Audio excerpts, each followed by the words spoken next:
There's also this video that I've been meaning to watch from Chris Kunzler, which is the confused Zionism of Ethan Klein. It's a really good video. He has a new channel that I guess, or a smaller channel, and this video already picked up a lot of steam. 153,000 views in a matter of 3 days, and a lot of people whose opinion I do respect have who've suggested that this is a good video. Crime is wanting a two-state solution instead of one, and thinking it's not okay to kill Israeli civilians. That's it. At the end of January this year, Ethan Klein of H3H3 Productions posted what is undeniably one of the most popular pieces of pro-Israel propaganda that the internet has seen in months. The video boasts more than 200,000 likes and over 3 million views. And whilst Ethan would probably balk at this video being called pro-Israel, it was even initially sponsored by ExpressVPN, an Israeli-owned company whose owners have extensive links to the Israeli military through funding it, and also even going as far to fund trips for Israeli soldiers perpetrating the genocide in Gaza to go back and see their family. Now, the original goal of Ethan's video was to deplatform and discredit the Twitch streamer Hasan Piker. However, the video has backfired, because although Ethan had been on a near 15-month-long crash out from October of 2023 until January of 2025, what Ethan did is expose the paradoxical nature of his position, which he maintains is pro-Palestine, to an even larger audience than before. Put simply, you cannot maintain the notion that you are pro-Palestine when you use your YouTube platform of nearly 6 million subscribers to spread the exact same talking points that have been utilized by the Israeli government to justify the extermination. A former E-fan leaked the letter they received from his lawyer. What is this? Do this or get sued. Someone asked me to post this by itself, so here you go. In a previous post, I shared the email I received from Klein's lawyer over an alleged minute-and-a-half clip. Upload this snark page that they are claiming does not fall under fair use. The rest of the letter is basically just legal jargon about what fair use is. What the clip posted apparently doesn't fall under the umbrella, yada, yada. But the good part is the demands, so I don't face litigation, mind you. They addressed this to an incorrect name and addressed me as Mr. when I'm a woman, so not sure how people are going to Google me. Anyways, enjoy and maybe check your emails. 2, you provide our office with all the correspondence you have had with the moderators of H3 Snark. What? 3, you provide our office with all the correspondence you've had with other H3 Snark users. 4, you provide our office with all the correspondence you've had with Reddit. And 5, you provide our office with information regarding the identities of H3 Snark moderators. If you do not or cannot satisfy all 5 conditions, TEI will sue you for copyright infringement and misrepresentation. Keep in mind that the federal court filings are public. Anyone performing a simple Google search on you, let alone a background check, will discover this information. Once judgment is entered against you, the court's finding that you engage in copyright infringement and lied in a legal document will also be publicly available. You have until March 25th, 2025 to agree to these terms. Oh my God. Is this real? Is this actually what? Is this straight up? No. Someone attached a legal letterhead to this? Like, this is childish. This was the post before this. I was locked out of my old college email for a while and finally got back in today. And looky here, I had allegedly posted a clip on the Snark page when it was active where Dan admitted that the main sub was banning anyone active in Snark. Guess they didn't like that too much. Shall I post the highlights of the letter? Dude, this is ridiculous, man. What is happening? What is, like... I don't even understand like what the purpose of such a thing would be. Like, he just thought maybe he could bully random. If this is real, if an actual lawyer wrote this and it's not fake, okay, if an actual legit lawyer wrote this and it's not just like someone doing psyops or something, it just sounds so insane. Dude, this I can't in good conscience assume that this is like, I can't believe that this would be real. His name is there. Look him up. No, I know that's the same lawyer. That's Ethan's lawyer. We know that that's the same lawyer, chat. I know that's the same lawyer that sued Noah, or not sued, but sent a cease and desist to Noah Samson. I'm simply stating that this, like, suing random Redditors for posting videos of what Ethan Klein has said is so incredible to me that I doubt that any lawyer would even write a CND like this. And it feels as though this is like simply a way to extract private information, like personal information about people, and turn it into a matter of public record with the exclusive purpose of just like using that information to to silence critics. As a lawyer, any lawyer can do something stupid for enough money, Lamau. I mean, this doesn't make any sense. Like, hey, random anonymous Reddit user, we have decided that if you don't give us something totally irrelevant to the copyright claim, like this is written like if you have a copyright infringement issue, you can't make additional demands. Like that's extortion. What the the only demand you can make is to take the copyright down, right? Am I crazy? Am I wrong? I don't know. I'm not a lawyer. You can't just be like, hey, we found you in violation of this copyright, which means that you posted a clip on a subreddit that we have my client has a copyright over. So now you have to, send us a video of yourself dancing in your underwear. Like that's okay. Cool. What do you mean? You can't do that, right? Like you can't, I'm not crazy, right? I don't think you could just like make a completely separate demands from someone that over a copyright claim. You either tell them to remove the copyright claim, which usually platforms will actually oblige, and if they don't oblige, then you might be liable for it. But in this situation, it feels crazy to be like, you have to give me private correspondence. That poster did say in the comments that Poopy's lawyer never fought Poopies. Are you talking about Ethan? Yeah. Hey, if you, a random anonymous Reddit user, want to avoid costly litigation and also your private information becoming public through litigation, you have to comply with these demands that we're making. I don't know. Damn, bro, I found you in violation of my copyright. You posted my copyright somewhere, and now I want you to give me $7 million. I want you to release the text messages that you have with your mom. I want you to tell me what your deepest, darkest secrets are. And if you don't comply, I will sue you over copyright. What the You can only get this kind of stuff during the discovery phase of litigation. Yeah, I feel like this is a lawyer that knows that a legal letterhead holds a lot of weight for the average person who doesn't know how the law works and is simply trying to scare people into revealing information that they do not have any reason to reveal. It's just an intimidation tactic, which is what a cease and desist is in many circumstances. But this is like something different than that even. He's been bragging about doing this on his Instagram for months. He's openly bragged about using this as an intimidation tactic. Yeah. What the Yeah. You posted my copyrighted content on a separate platform. Now you have to be my slave for 34 days. I've decided this. If you don't comply, we will sue you. It has worked against people. If you're some student who lives paycheck to paycheck, you will not fight this. I know, but this is toothless. There is no fighting this in general. I guess this is the reason why you send a CND like this, or like you threaten to do litigation like this, is because it works on as an intimidation tactic. It works on people who are truly powerless, like random anonymous Reddit users. What a fall from grace. What a goddamn fall from grace for Ethan Klein. Holy yeah, Ethan Fair Use Klein. With poor people, like broke ass college students and so pathetic. Holy god damn.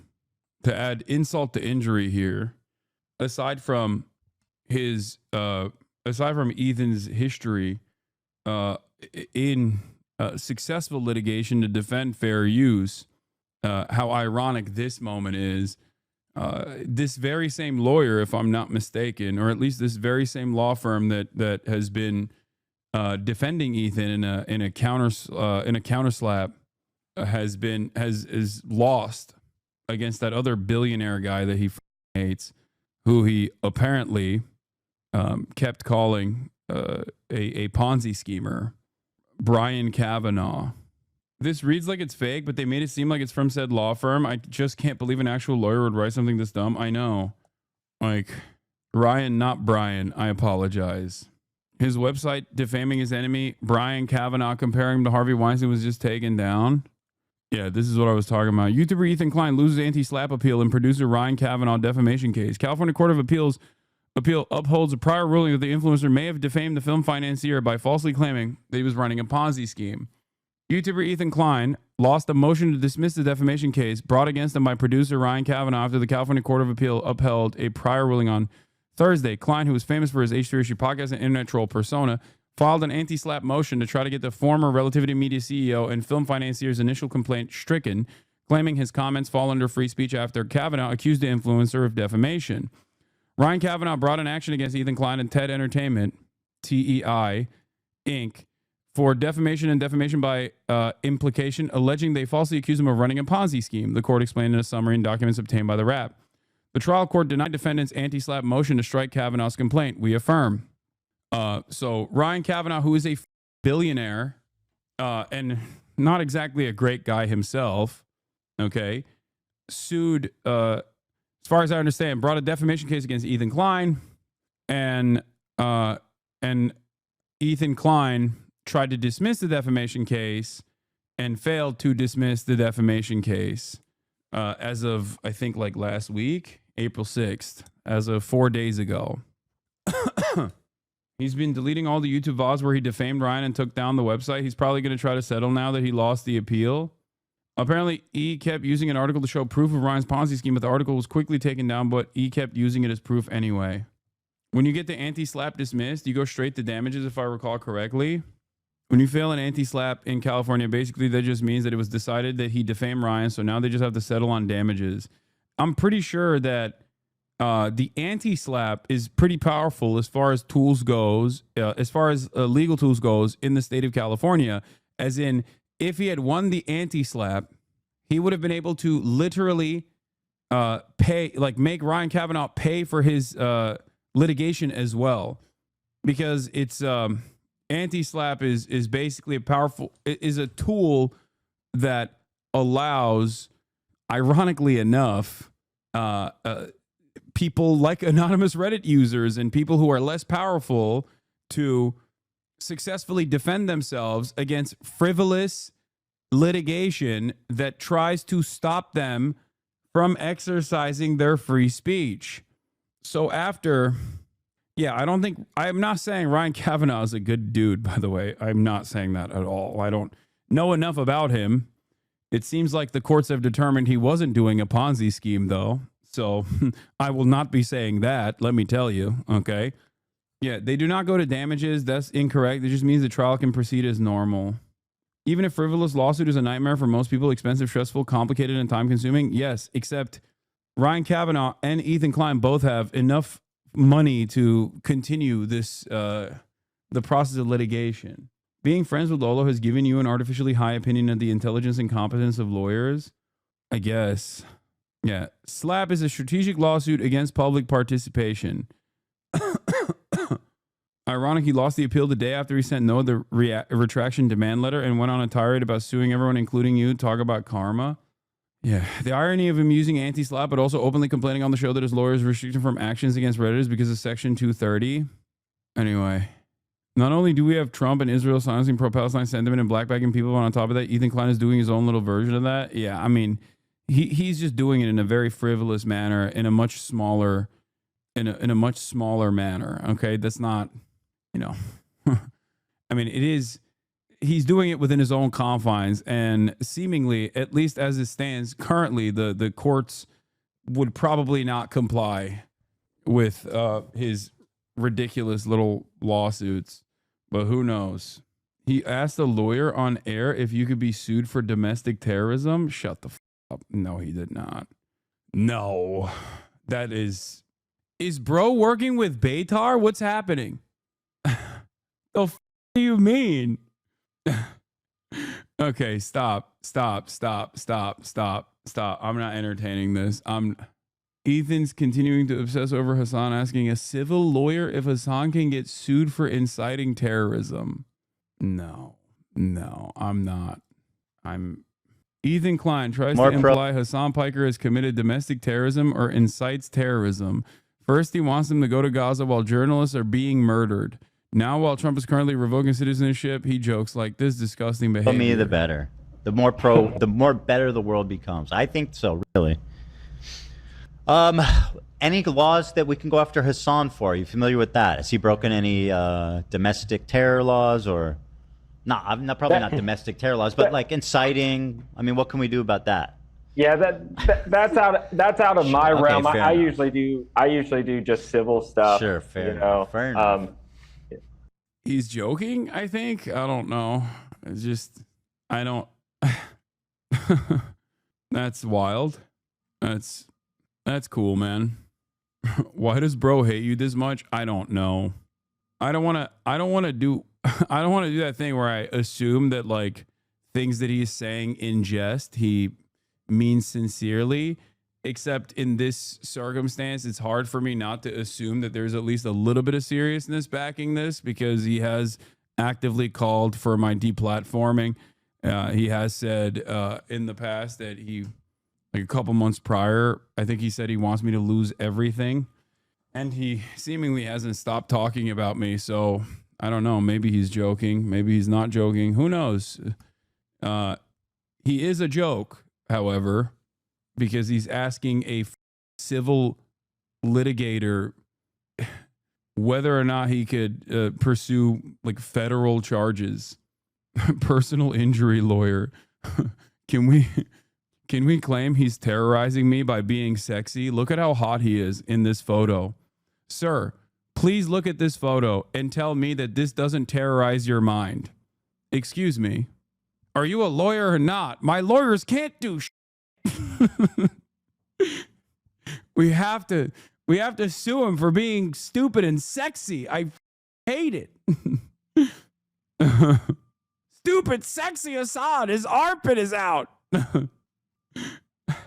How did he skip so many steps in the Hasan derangement syndrome? How did he skip like 11 steps? How is he like outflanking the likes of Sex Pestiny? It is wild. I feel like he's made this so cringe that even Destiny has been like, yeah, I'm done with this actually. Well, he's got his own court cases to worry about, I guess. It feels like he made it unfashionable. You're useless to me, Tom. Okay. All right. Anyway, according to the filings, the case started when Variety published a story in June 2019 article titled Ryan Kavanaugh accused by ex-partner of running a Ponzi scheme. In it, the trade wrote that Elon Spar filed a lawsuit against Kavanaugh in Los Angeles Superior Court. Kavanaugh persuaded him to go into business with Kavanaugh under false pretenses. Spar had developed an idea for a stock exchange in which the buyers could purchase equity in film projects. However, the outlet later updated its coverage to include a statement from Kavanaugh's team that he and Spar had satisfactorily resolved all their issues. Then in April 2021, Triller Fight Club 2 sued Klein and his podcast company for copyright infringement after they used footage of their pay-per-view fight and music event without permission. At the time, Klein alleged that Kavanaugh was behind the lawsuit despite not being directly involved. Former Relatively Media producer that was also the founder of Proxima Media, which had a controlling stake in Triller. Kavanaugh's complaint alleges that beginning on June 11, 2021, Klein launched a campaign to harass and defame him in retaliation for Triller Fight Club 2's copyright action, the court docs detailed. Klein used his YouTube channels and other social media platforms to disseminate the defamatory accusation in the Variety article that Kavanaugh ran a Ponzi scheme. Within hours of his publication in Variety, that accusation had been retracted and the article had been corrected. Klein knew of the retraction and correction, but repeatedly republished a false accusation over the following months. The case could have ramifications of the current influencer environment, as Klein was accused of encouraging his followers to continually update Kavanaugh's Wikipedia page and circulate clips on Reddit and other formats. Ultimately, Kavanaugh's lawyer, Amy McCann Roller, issued the following statement. This is an important case about the growth of online and professional trolling, which required a real analysis of free speech, of when free speech is no longer a harmless opinion. According to the court, Kavanaugh will now be allowed to pursue damages. It is Yeah, I I don't know what to say. Good luck, I guess. Let him fight. I don't know. Maybe you should worry about that stuff instead of trying to sue random anonymous Redditors. Oh, we should. Okay. All right. All right. Applaud yourself for getting off an already sinking ship before it became widely apparent. I mean, I didn't even get off the ship. He just didn't want to do the podcast anymore. And I was like, all right, that's fine. Like, you don't want to do content. Political, like politics, especially left politics, is a dangerous, treacherous space where everybody hates you, even if you have the best intentions, and it doesn't matter. It's not for every single person. I was so understanding. I didn't mind it. I was super understanding of it. I defended him for for a very long time. There's a website called Does Ryan Kavanaugh Look Like Harvey Weinstein? Remember, it's still up. Yeah, I guess he hasn't sued him for that, which, you know, I think that'd be silly to sue him over something like that. Anyway, let's watch this. Of tens of thousands of Palestinian people. Now, I have already made multiple videos on this which have accumulated well in excess of 1 million views on TikTok. It looks but like it's Ethan gone. Klein has chosen over and over again to ignore these videos in favor of going after smaller content creators who often make jokes at his expense but do not offer succinct criticisms of his thought. So what I thought I would do is critique Ethan's thought and demonstrate that he is not at all pro. I don't like Ethan, but that seems like a bad ruling. I think the reason why he came after that specifically, the Ponzi scheme aspect of it specifically, is because it was the most overtly defamatory statement. Like other that Ethan has done in the process, while annoying, certainly from the perspective of the person that's being trolled, is not as easy to prove. Considering that it was a retracted article, I think it seems like going along with it. Wait, Ethan acknowledged on air it was retracted? Like, I'm not in favor of any billionaire being able, any wealthy person, whether it's Ethan Klein or Ryan Kavanaugh, being able to successfully stop someone from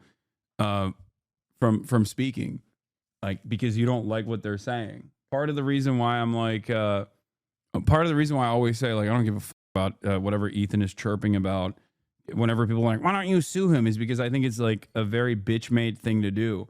Even if it's like an open and shut, even if there's an open and shut case, like Ethan openly acknowledging that in his own words while sitting next to me, that like the brothel that I went to in like 2010, getting raided for tax evasion in 2016, and then successfully suing both the police force and the Berlin government over defamation and winning. Like, he knew all of that and still went along with it recently, right? Like implying a bunch of horrible things. Like, even if that in and of itself is like a fairly easy way to prove, especially paired up with like malicious intent, considering that he has said that he wants me to lose everything and that he hates me and all this stuff. I feel like there's a case there. I would never do such a thing because I think it's just stupid. It's a stupid thing to do.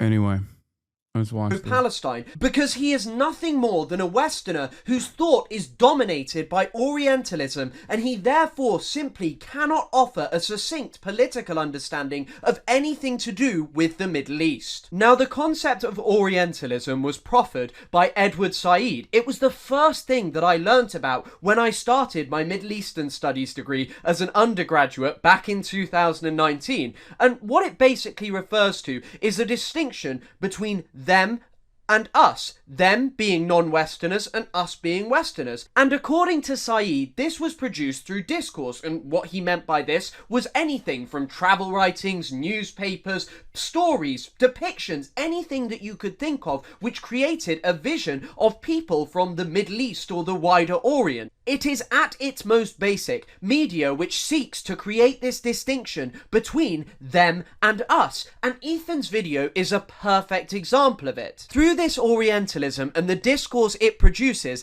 an essentialized image of the Oriental, or Middle Easterner, is created that is backwards, uncivilized, violent and savage, which is juxtaposed against the civility of the Occident or the West.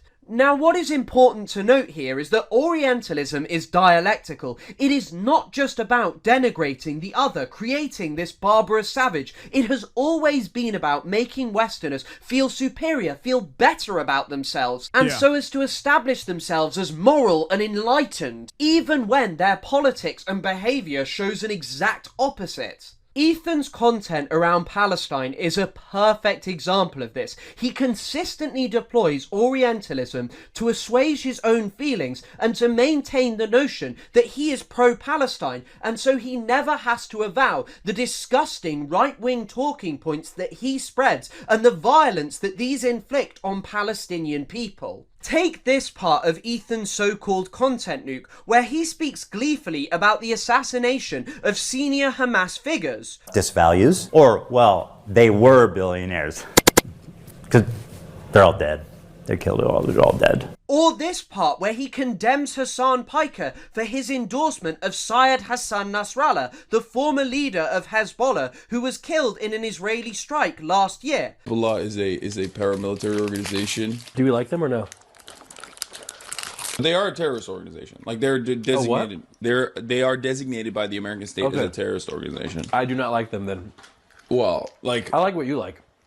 I don't have an issue with them. Let's just say. This is Hezbollah's leader, Hassan Nasrallah. According to Hasan Piker, this man is a brilliant freedom fighter. But before we get into that, let's see how he...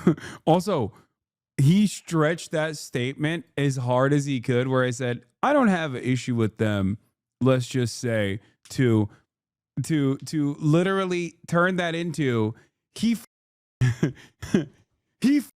loves this guy, bro. Like, no explanation to undermine what I was saying. No context involved in that process. Clips are obviously cut. Did I say anything in between? Have I talked about Hasan Nasrallah extensively? He feels about Jewish people. Here are some choice quotes from Hezbollah. Also, then he turns around and says that Hasan Nasrallah is anti-Semitic, which is ironic because one of his most famous statements is about how a lot of dumb Arabs are anti-Semitic when they don't realize that Israel is not operating at the behest of Judaism, but instead operating at the behest of American empire. Now, of course, if he was even remotely curious about even learning about his enemies, he would know that reality. But of course, he doesn't know that reality. If he actually had done his research on clips of mine, there are plenty of other clips where I've talked about Hasan Nasrallah or Hezbollah, as a matter of fact. His leader, Hasan Nasrallah. According to Shaul Shai, Hasan Nasrallah said in a speech delivered in Beirut, "What do the Jews want? They want security and money. Throughout history, the Jews have been Allah's most cowardly and avaricious creatures. If you look all over the world, you will find no one more miserly or greedy than they are." Now, at first, I was just going to let this section of the content nuke play because it seemingly shows anti-Semitic statements by the leader of Hezbollah. But a quick look into this shows that much like the rest of Ethan's video, the sourcing is just absolutely terrible. He has gone on Wikipedia and repeated unequivocally what is put on there without bothering to check the veracity of anything. So let's quickly go through them. The first quote comes from the book of an Israeli official, Shaul Shai, the former head of the IOF's military history department, a lifelong Israeli soldier. So it may be that this man made up his claims, especially since the articles he cites in his book are almost impossible to find now. And we all know that Israel, its government and senior officials don't necessarily love telling the truth. The second quote is not actually from Nasrallah. The source that Wikipedia cites is noted to be incorrect in this 2012 article. It is not a quote from Nasrallah. The third quote is perhaps the most outrageous of all of them cited by Ethan, because it is noted on the Wikipedia page that this is likely a lie. It literally notes that There's also direct quotes from him on camera, verbatim, talking about anti-Zionism and talking about, and for the record, make no mistake, I'm not here to argue on whether or not Hassan Nasrallah has opinions that I agree with. There are certainly plenty of opinions of Hasan Nasrallah that I do not agree with, okay? Like opinions around gay people, or I don't even know. There's probably a million different things I don't agree with Hasan Nasrallah. I still don't believe that he should have been assassinated alongside 2,000 people in a Beirut suburb. Oh my God, what an insane thing. I know. That Charles Glass says that this was fake, and the managing editor of the newspaper that it was first published in said he had no faith in the article. The fourth quote is not from Nasrallah. The fifth, there is apparently no specific source provided in the book A Privilege to Die, but it does appear in the text of Hezbollah's Al-Ad, as well as in the same English language collection of Nasrallah's speeches. However, straight after is an emphasis that Hezbollah's fight is with Israel and not with Jews. The final quote is just a citation from the Ministry of Israeli Foreign Affairs. I am sorry, but I don't buy their nonsense so quickly. This is a ministry for a government that lies constantly. I mean, just this week, senior military officials in Israel felt comfortable lying about an overt war crime. They claim that Palestinian paramedics who were executed whilst driving their ambulances didn't have their lights on, were acting suspiciously. Well, the IDF did not randomly attack an ambulance. Well, last Sunday, several uncoordinated vehicles were... What is your thoughts on the Jews? I love my Jews. Also, there's another thing that I must repeat and reiterate here. Hasan Nasrallah was not murdered in a campaign of mass murder by the apartheid state conducting a genocide, Israel, for any of the reasons that Ethan or anyone else brings up with regular frequency. He was murdered by the state of Israel in an unjustifiable, illegal bombing campaign over a totally sovereign nation that unfortunately has to reside right next to the apartheid state for resisting against said apartheid state and trying to incur penalties upon the apartheid state for the crime of doing a genocide. That is the reason. And that's the same reason why Yemen keeps consistently getting bombed. And that's the exact same reason why people are getting black bagged on the middle of the street by the Gestapo here in the United States of America. It's all because in one way, shape, or form, people want Israel to stop its genocide, whether by speech or whether by force. That is the reason. Make no mistake. So yes, in that incredibly narrow set of circumstances, I do think that Hezbollah is in the right. Just like in that incredibly narrow specific set of circumstances, I think the Ansar Allah movement is in the right. What they are doing is moral in terms of enforcing a blockade to stop Israel from committing a genocide. I think it's moral for Mahmoud Khalil to also protest against Israel on U.S. soil, where he also, on top of everything else, has the constitutional right to be able to do that. Okay? Identified advancing suspiciously toward IDF troops without headlights or emergency signals. And now there is literal video evidence showing the exact opposite. Israel will say and do anything because they rely on morons like Ethan believing absolutely anything because it fits with their narrative that the other are barbarous and evil monsters who commit crimes constantly. But then consider Ethan's reaction to this clip of his wife. Just the other day, Bibi fired a really good guy that a lot of people are pissed about, and he fired him because they had a disagreement, and that's like so Trump coded. Or he was like a moderating voice in the war room. Yeah. And he got... How do you count a talking point that they killed or starved 2 million people? Genuinely asking, what talking point? Who did this? Who killed 2 million people? I'm so confused as to what you're talking about. What, chatter? Just say it's fine. You have probably been misguided. I don't know. What? The Yemen government? Do you mean the Yemen government in exile that is no longer entertained or recognized as the true government of Yemen? Is that what you're talking about? Or are you talking about the Ansar Allah movement claiming that Saudi Arabia's and the UAE's Western-backed coalition forces starving the entirety of the Yemeni population, and then seemingly saying that that is actually the Houthis that did that? Because if that's the argument, yes, you're wrong. That wasn't the Ansar Allah. As far as the Yemen, the government of Yemen, I think you're talking about the government of Yemen in exile that was used as a puppet for the Saudi ambitions in Yemen. What Yemeni government? I'm Yemeni and I don't even know who he's talking about. No, I think he's doing this thing. I think he's doing this thing where people will say that like the shit that Saudi Arabia and UAE coalition forces did was actually because of all of those crimes are directly the responsibility of the Ansar Allah movement. I think he's misguided. Also, I don't think anybody, I don't know what the exact casualty numbers are, but I don't think even the Saudis killed 2 million people in Yemen, for the record.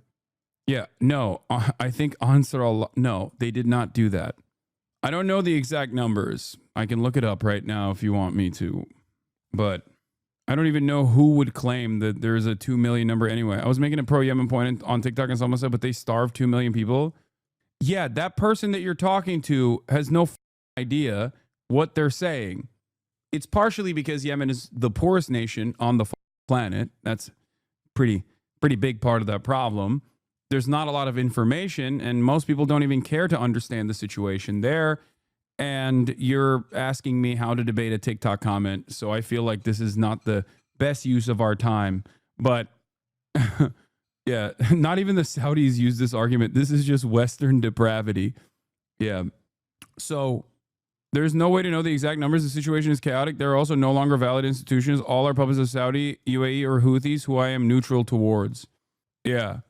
The irony, of course, is that with the exception of the one guy who is still the former leader in exile, even his forces, even his coalition forces have, in the aftermath of October 7, put down their arms and joined in unison the Ansar Allah movement and participate against the demonstrations against the state of Israel for the crime of genocide. And as far as I understand, are firmly committed to trying to stop Israel from committing a genocide. So there's like 3 guys at this point that are not on board with what the Ansar Allah movement is doing. Where have you read all that? Read all what? Anyway, let's continue. Get rid of him, or at least a more moderate voice. I don't know anything about the guy. Just recognize his picture. He looked mean. I thought he was mean just because he looked mean. No. In the video, Hila is endorsing Yoav Gallant, Israel's former defense minister, a man who is wanted by the International Criminal Court, whose crimes far supersede any of those committed by either Nasrallah or any other leader of Hamas, the Houthis, or anyone you can think of. This is a man who said openly he wanted a total siege of the Gaza Strip. אנחנו מטילים מצור מוחלט על העיר עזה. אין חשמל. אין מזון, אין מים, אין דלק. הכל סגור. אנחנו נלחמים בחיות אדם, ואנחנו נוהגים ב... Yeah, I mean, just like this could be a good guy, even after being designated as a war criminal, okay? Ethan also does this exact same thing by falsely claiming that a TikToker dude who's 19 years old in Yemen is a terrorist and a member of the Al-Houthi family, okay? Without any evidence whatsoever, and only evidence to suggest the exact opposite. Meanwhile, anyone, including those who have served in the IDF that might be very close to Ethan Klein, it's a bridge too far to call them a terrorist, even though the IOF is a terrorist organization, one that is far worse than Hamas, as a matter of fact, for the record. Like the standards are completely out of whack. He is the man who prosecuted the genocide, which Ethan loves to say that he opposed. And for the record, everybody knows, I hope at this point, what my opinion is. I am much more understanding than other leftists in terms of people who have served in any military, as long as their current actions reflect that they understand the wrongdoing that they participated in.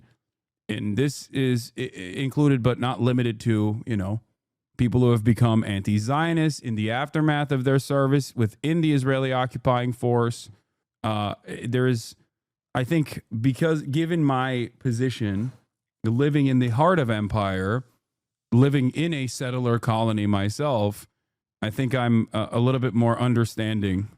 It's if you are unapologetic and still continue to defend the Israeli occupying force, defend your service and all that, I think that's when we have disagreements. That's when I think you're not a good person, just so everybody understands. And yet he let his wife take a break with almost no pushback, even though she referred to him as a really great guy. Hila and Ethan's claim was that they didn't really know who Yoav Gallant was or what he was like, even. But IOF and IDF are separate entities, because I thought IOF is the naming designation of the Israeli Defense Force. I refuse to call it the Israeli Defense Force because they're not defending themselves or defending anything really. They're defending an occupying force, which is why people who are pro-Palestine will often call the IDF IOF, the Israeli Occupying Force, because that's what they do. That's what they are doing. And I think that that's a much better naming convention for the Israeli Occupying Force. They've called moral defectors selfish for not serving. Oh my God, yeah. Just do some war crimes. What do you mean? Why do you care? Why do you care? Just do a couple war crimes, man. Come on.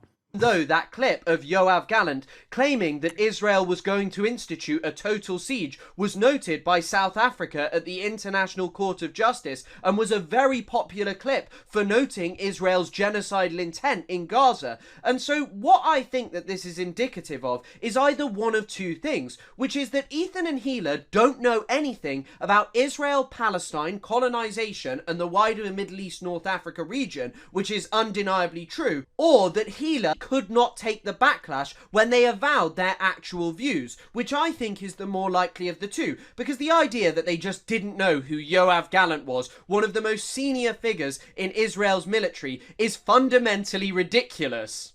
And so this would mean that Hila endorsed a man whose war crimes far eclipse any of those perpetrated by the organizations that Ethan thinks Hasan should be deplatformed for. Yeah, like, unironically, once again, Hassan Nasrallah, even if you were to add Hezbollah's actions in Syria, okay? Even if you were to add Hezbollah's actions in Syria, which, by the way, Ethan does, but in the dumbest way possible, which, once again, shows how little he knows about anything, where he erroneously says that Hezbollah killed 500,000 people in Syria, which is the most psychotic thing I've ever heard, overlaid in front of a city that has been barrel bombed, with the implication that Hezbollah has a air force. Okay? How did they do that? How did they kill 500,000 people and get access to barrel bombs and an air force? Shocking number. Portraying in even a semi-positive light and offering context for why they do what they do. So why is it that Ethan just does not carry the same energy for when it comes to his wife in comparison to Hasan Piker? And what makes this even worse is that Ethan didn't just let Hila get away with this with basically no pushback. He actually took to his Instagram stories to defend her, arguing that the quote was... Like, there's also, once again, there's so, like, this is a 56-month subscriber, progressive, pro-aggressive Omar. Hezbollah helped the Assad regime murder nearly 1 million Syrians. At HasanAbi, what are you talking about? The idea that, once again, first of all, I'm not even defending Hezbollah's actions in Syria, but I'm simply defending an insane statement that you are making. You are doubling the number of total casualties on all sides with the assumption that it was Hezbollah and simply the Assad regime's own military. Like the Russian military's involvement in Syria. There's obviously Hezbollah is involved in Syria as well.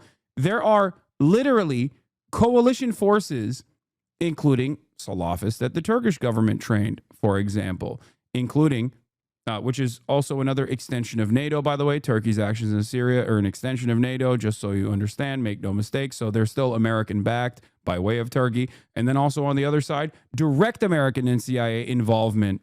Direct American and CIA involvement in terms of the militia movements, the Kurdish militia movements in the region, specifically in Rojava. I'm friends with someone who went and fought in Rojava alongside the YPJ. I'm very good friends with someone who fought in Rojava alongside the YPJ, as a matter of fact. I've had him on this broadcast on numerous occasions. Okay? Do you deny the demographic change by Hezbollah? No, I don't know what the no, I don't know what you're talking about. I've never said anything about notice how you just made a insane statement, okay, without mentioning any of the other parties involved, doubled the casualty numbers in the entirety of the Syrian civil war, attributed it to mostly Hezbollah in a conversation where I'm saying, no, it's not Hezbollah that's responsible for 1 million deaths, not the 5. Ethan didn't even make this claim, for the record. Ethan said 500,000, which is the total number of casualties in the Syrian civil war. I was in the process of explaining that Ethan is wrong for saying Hezbollah killed 500,000 people in Syria. It's ridiculous. Okay. You doubled that number, said it was Hezbollah, and when you recognized that you were in the wrong, you turned around and moved the goalpost to something different. What are we doing? The f are we doing here? Fongs is 2406, but a 56-month sub. No, he is. He's a long-term community subscriber who probably unfollowed and then refollowed. As a result of being after October the 7th. I mean, he doesn't provide this kind of charity to people like Nasrallah or people from Lebanon, people in the Houthis or wherever, who have suffered under Western imperialism and larger terror attacks than October the 7th. No, he just thinks that this applies to Israelis only, and he doesn't seem fussed that his wife endorsed a man who referred to Palestinians as human animals, because whilst he seeks to make the distinction and say, oh, he was probably only talking about Hamas, the thing is that this was the man who oversaw the Gaza genocide that Ethan says he condemns, but he doesn't mind this man referring to Palestinians as human animals so as to establish them as subhumans worthy of death. No, he thinks that that's completely fine because he was a moderating voice who wanted to end the war. But he didn't want to end the war because of his opposition to the Gaza genocide. He just wanted to end the war because he thought all of Israel's aims had been achieved, and that no more aims could be achieved via military means. So all of the destruction and mass killing that was already perpetrated in the Gaza Strip, well, he thought that was enough. This isn't even the first time that Ethan or Hila have displayed their love for a figure who is undeniably implicated in racially... Hasan, I'm telling you, you're not accurate. You're not accurate on Syria. With all love and respect, my people and I experienced the brutality of Hezbollah, not you nor Ethan. Dude, I'm not saying Hezbollah was a good force in Syria. I'm simply stating that Hezbollah nor the Assad regime murdered 1 million Syrians, even though the total casualty number is closer to 600,000. And yes, a big part of that was Russian military involvement and the coalition forces under the command, or at least the directive, of Bashar al-Assad. There has never been a moment where I've defended Bashar al-Assad. I do not defend him at all. Okay? This conversation is about something entirely different. I'm not saying Hezbollah in Syria was a force for good. Motivated slaughter. Take George Bush, for example, who in this 2017 clip, Ethan says he loves. I gotta tell you, I saw George Bush on what was it, Jimmy Kimmel? And I was like, man, I love this guy. I love George Bush. As a dude, George Bush, he's got a lot of character. He's a bro, dude. You know, he's like painting. He just made a book of portraits. He's drawing portraits of veterans. This was a guy who said he wanted to launch a crusade in the Middle East and then went on to do so. And the American people are beginning to understand. Now, this crusade, this war on terrorism is going to take a while. Slaughtering hundreds of thousands of Iraqi people, all in the name of oil, something which Alan Greenspan, the former chairman of the Federal Reserve, literally admitted in 2006. Hey, this is journalism. It's so weird. It's so weird. Journalism, and when I'm trying to do journalism, they go, "Why are you doing that?" What do you mean? I'm just chilling. We're just vibing. Yeah, we're just vibing. We're vibing big time. Hasan uncritically interviewed this kid for about an hour. It was the most brazen display of disgusting terrorist propaganda that I have maybe ever seen in Western media. So if a 19-year-old from Yemen, who isn't even actually a member of the Houthis, but simply supports them, is an evil terrorist who shouldn't be allowed a platform, what does that make Ethan and Hila, people who endorse war criminals responsible for the slaughter of far, far more people than the Houthis? Left. Once again, also, Hila was in the Israeli occupying force. And not only that, but also literally participated in a raid in the West Bank, which is illegal. Okay? Israeli military presence in the West Bank is illegal. Ethan himself has said that West Bank settlers are open season targets. What the like if random Yemeni TikTokers are terrorists, then what is your wife at that point? You know what I mean? Like, that's a war crime. The only difference here is that America doesn't consider that to be a war crime because Israel is an extension of America. Or right. I always thought that despite our differences, there was one thing we could all agree on. And what was that?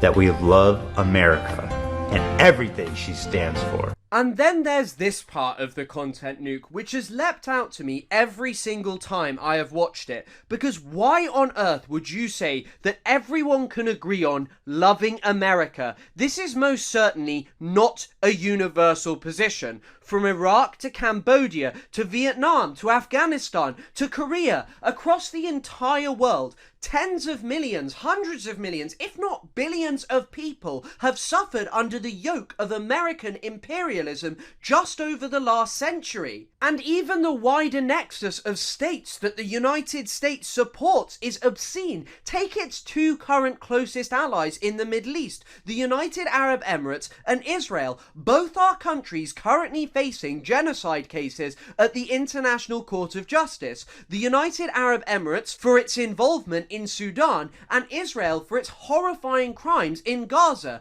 which absolutely would not be possible without the rhetorical and material support that it was offered by both the Biden administration and the current Trump administration. If Israel didn't have the massive amounts of military aid which America only sells to them so they can maintain an edge over other countries in the region, it would stand no chance against countries like Iran. And so to sit there and say, oh, I love America and we all agree on this, whilst America is responsible for the genocide that he claims to simultaneously condemn, is fundamentally ridiculous. And it really does show you that Ethan just does not like anything which is anti-Western. Any group who is anti-West are differently evil. They are monstrous savages whose ideology has no explanation, who are fueled by anti-Semitic hatred in most cases. But when it comes to the obscene violence of the United States, oh well, you know, it's just politics and we all love it, really. I do not think the Orientalism which dominates Ethan Klein's thought could be any more clear. He sees a 19-year-old from Yemen, Rashid al-Haddad,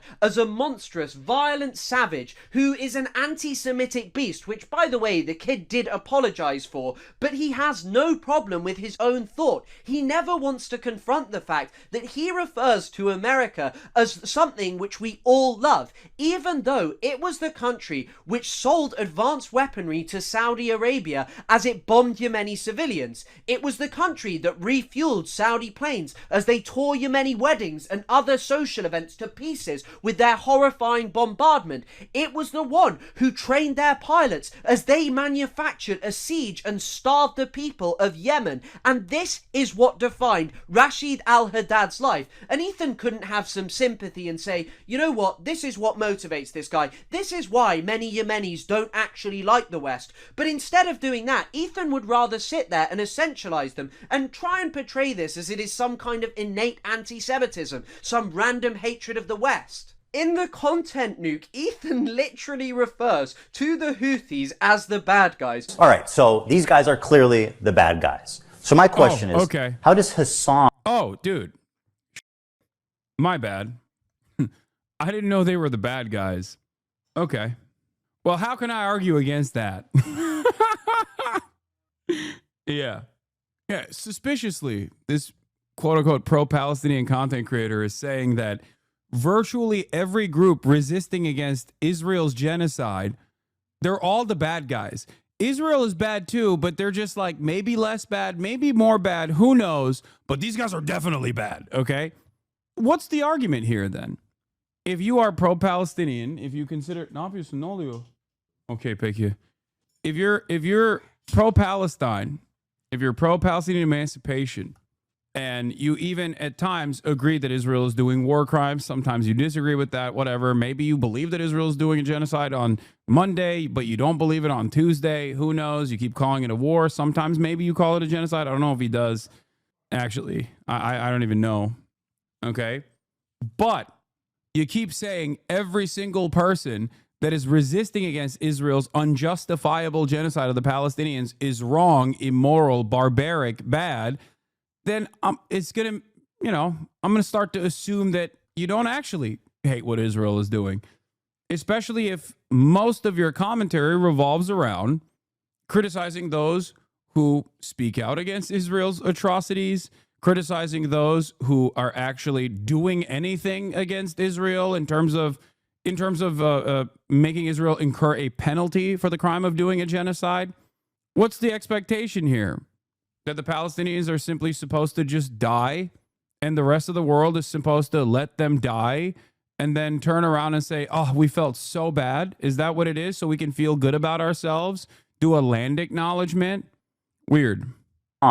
Cover such a genocidal, violent, misogynistic, homophobic, terroristic organization. Which really does show his childish, marvelized understanding of politics, because if you think that the Houthis are somehow the evil baddies and America and Israel are some kind of axis of good, then I don't know what to say to you. You have the political acumen of a child. And Ethan's argument as to why they're the bad guys is the classic Orientalist tropes. He refers to their slavery based on some rather dubious evidence published by pro-Saudi outlets, and Ethan acts as if it is bizarre in his recent lawsuit to quibble with the State Department or what Saudi Arabian news outlets are saying. But anyone with a basic knowledge of how you write an academic essay or make an argument would tell you, well, if the Saudis are bombing the hell out of the Yemeni people and trying to claim that the Houthis are the evil of all evils, they might be willing to make things up.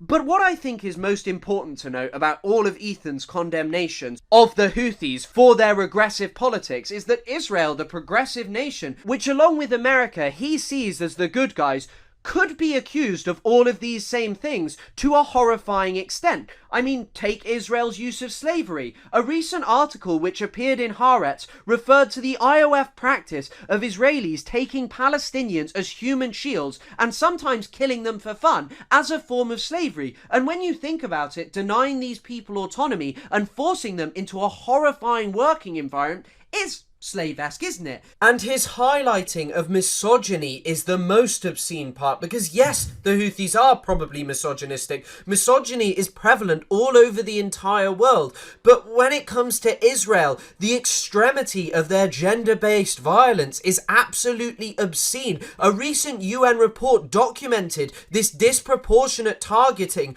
of women and young girls. It targeted the use of sexual violence, how their reproductive rights are infringed upon by Israel. So stop sitting. There's a lot more hard evidence, by the way, from the United Nations of Israel's standard practice of sexual abuse and systematic destruction of reproductive health care from the Israeli military against the Palestinian population, as opposed to the mass rapes directed by Hamas atrocity propaganda that Ethan unironically uses in his context puke. As of today, there is no hard evidence that mass rapes took place and was directed by Hamas, especially on October 7. There is, however, evidence for this. I doubt that Ethan has talked about this stuff. I don't know. Maybe he did. Sitting there and pretending that you're some kind of defender of women's rights because you oppose the Houthis, but generally seem to have no problem with the IOF, and you haven't made a near 2-hour-long video about Israel's supporters, people like Lonabox, who Ethan literally invited on his show. It is absolutely ridiculous. Yeah. This is who Ethan thinks is a good person to criticize Israel in the right way. A person who has talked about, like, Israel sniping children in the head and disparage those, disparage the hard evidence against such things, saying it's simply a mistake or an accident. Here he is smiling ear to ear in Israel alongside Sex Pestany with a former government employee of Israel, by the way. Like, ridiculous. And Lonabox is a particularly important figure to highlight because Ethan, as I said, brought him on his show, but as the photo shows, he went on a trip to Israel, laughing and smiling along with Eylon Levy, Netanyahu's former spokesman, until he was fired over some personal issues. But do you know how sniping jobs work? Ultimately, this guy has sought to make a career out of justifying the extermination of Palestinians. He was a pivotal figure, appearing on Western TV, using his British accent, which makes him endearing. Does Ethan even have clout on the left? He did at a certain point, but this is not the reason why there's a lot of focus on his work. He's a massive content creator with a fairly large audience. He literally restarted his formerly inactive YouTube channel, H3H3 Productions, in an effort to do this Hasbara, in an effort to do this cynical defense of Israel, while never really saying that he's like fully throatedly supporting Israel, but instead choosing to actively attack every single person who does criticize Israel and demand that they get deplatformed. So I think that it's pretty significant if a content creator, especially one that had so much clout in the past, is spending all of his time, effort, and resources instead of directing it towards I don't know, fundraisers for Palestinians, or instead of talking about the atrocities that Israel is committing. This is the overwhelming majority of his commentary on Israel's genocide. He goes after content creators no matter how large or small.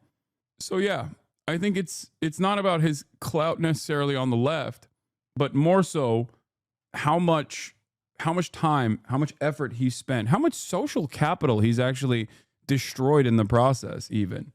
Ethan never had leftist clout. He had normie clout amongst mostly people who are, not meaning this critically, but the most common memesters normies. Yeah. To Westerners to justify the extermination of Palestinians, to lie about what was going on in Gaza so it was plausible for Israel to carry out its genocide. And since this point, he's continued making videos, including one from the other day where he explained why Palestinians had no right to the West Bank. And yet Ethan just does not care. He's not making 2-hour-long videos about Lonabox. He's making 2-hour-long videos about Hasan, because he spoke to a 19-year-old. Hasan didn't spend time with the former spokesman of Benjamin Netanyahu, a man accused of leading a state perpetrating genocide. How can you reconcile the idea that you are pro-Palestine when you welcome Lonabox onto your show and don't care about this, yet spend your time crying about Hasan interviewing a 19-year-old? It is a choice to make a video like this which sought to deplatform one of the biggest pro-Palestinian voices on Twitch. It is a choice to engage in smears of the... It's not the YouTube drama. It's the YouTube drama clout he has. He can spit lies because no one will look it up. I have considered why these slop tubers hate on you, and it's because you do not auto-agree with them, and you talk about things they do not know, and it shakes up their worldview. Yeah, also, considering that a lot of my commentary revolves around undermining and directly tackling pre-established social conditioning that you get from an early age, whether it be unconditional support to Israel. This is pre-October 7, where most people had that social conditioning, or that these brown guys overseas are not like the scary monsters who are equipped with a copy of the Quran that says you have to kill all infidels, or whatever the fuck people believe, the Islamophobia that they learn. This makes it incredibly easy to just turn around and engage in reactionary commentary, even from the framework of being a supposed progressive liberal. If every outlet, if every institution that you trust when you're growing up, even as a progressive, even as someone who fancies themselves to be a liberal, is telling you that these are big, brown, scary bad guys and they're barbaric, then it's much easier for someone who also presents themselves as a liberal or progressive, or even, dare I say, pro-Palestine, to be able to engage in commentary such as this. This is literally the basis for how Sam Harris made so much leeway with his Islamophobic sentiment while still maintaining the presence that he was a liberal. He was a high-minded, intellectual liberal.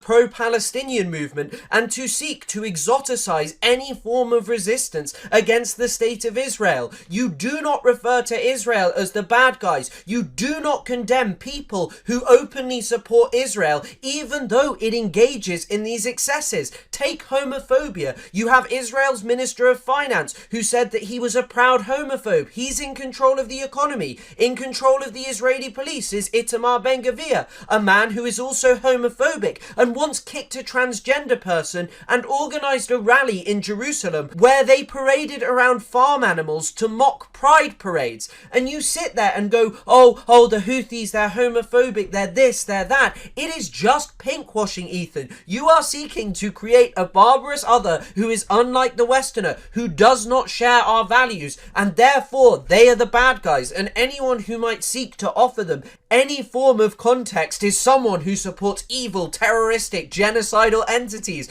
But your own wife who endorsed Gallant, she's your wife, it's understandable. October the 7th had just happened. And then you think about the West allies, the people who oppose the Houthis, the good guys, according to Ethan Klein, the nexus of pro-Western states.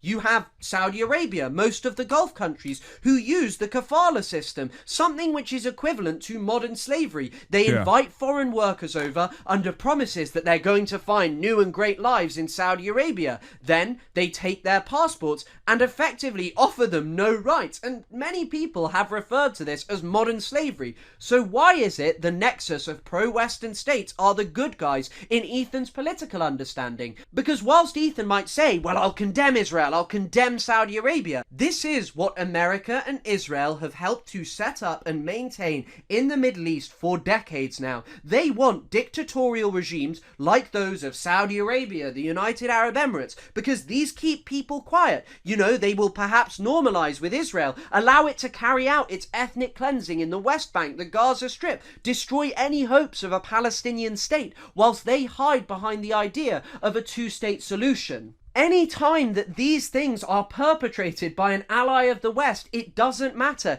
It's not a problem which is indicative of how rotten and... There's nothing more powerful than a corked up white boy with a British accent, well equipped with a Middle Eastern Studies undergraduate degree. I didn't know. Someone said he had a PhD as well in Middle Eastern Studies. I'm telling you, dude, is OP. Because at the end of the day, no matter how white I am, people are going to be like, your name's Hasan, shut the fuck up. Okay? They hear a guy like this, they're like, wait a minute, on this issue, he's clearly not biased. I have my biases. Evil these ideologies are to the core. Instead, for Ethan, it is just okay. It is something that is basically not even worth mentioning because it's perpetrated by the allies of the country that he so loves. Now, Ethan, the definitely pro-Palestine content creator, like many other pro-Israel news outlets and Zionist content creators online, chooses to focus on the Houthi slogan, "Death to America, a curse upon the Jews, death to Israel, victory to Islam." And whenever I've watched someone's video, they've highlighted that it's just a slogan from people who are oppressed. But what I don't think they've noted is that Ethan comes from a country with elected officials like Randy Fine. I mean, let's just read out one of the statements that he put out on Twitter.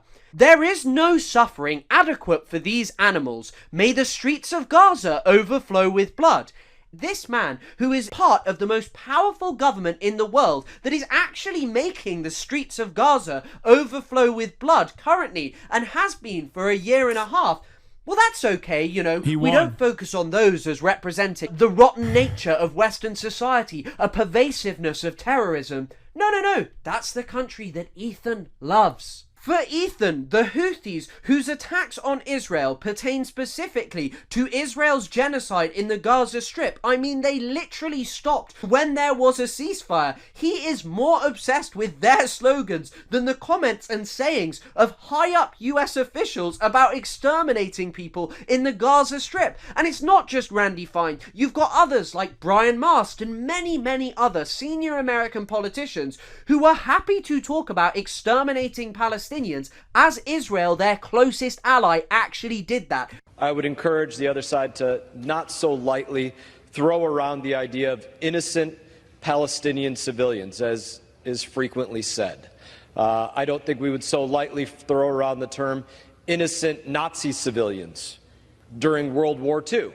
The Houthis are not doing that. Theirs may be a slogan which people find offensive. However, ultimately, they are not actually perpetrating the things that they are claiming. But let's not just focus on America, the head of the snake. Let's also focus on Israel and the slogans that they love, because they're part of Ethan Klein's magical Avengers team who fight against the bad guys like the Houthis, Hezbollah and Hamas. But here's an article by the Israeli Gershon Shafir from 1984, who notes that at present Arabs are compared in sophisticated religious exegesis to the 7 Canaanite nations and to Amalek, and in a popular utterance to a donkey. Now, I think that this is particularly important because what you have here is documentation from the 1980s, before Benjamin Netanyahu had ever been Prime Minister, of Israelis referring to Palestinians as Amalek, a biblical enemy of Israel who must be wiped from the face of the earth. The same with the 7 Canaanite nations,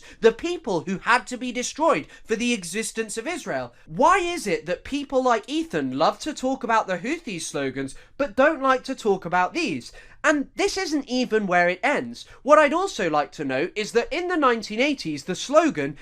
For the record, the Houthi movement, the Houthi movement's banner and its slogan saying "a curse upon the Jews" is, yes, absolutely unacceptable.